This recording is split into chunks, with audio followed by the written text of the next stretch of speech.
Құстұмсық жүзік туралы. Құстұмсық жүзікті қызы ұзатылғанда әкесі ырымдап соққызады. Күмістен қалың және мықты етіп жасалады. Құстың тұмсығына ұқсаған оюлармен әшекейленеді. Әкесі қызы ұзатылып кетерінде қызның оң қолының 4-ші саусағына салады. Жүзіктің мағынасы барған жерінде сыйлы болсын. Енесіне сүйкімді, күйеуіне сүйікті, әулетіне сыйлы келін болсын деп ырымдап, ал жүзіктің үшкір жағы құс тұмсығы қызымды тіл көзден, жаманнан сақтасын дегені. Жылдар өткенде келін ата енесімен, жұбайымен тату тәтті тұрса, жүзікті аманат етіп жолаушыға береді. Қайтарылған жүзік жақсы хабар болып есептеледі.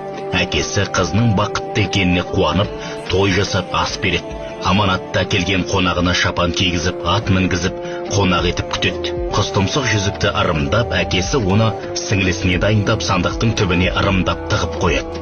Құстұмсық жүзікті ер балаларға да ырымдап таққан.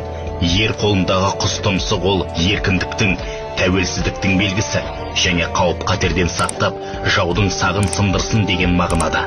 Қазақтың хандарының бәрі қолдарына құс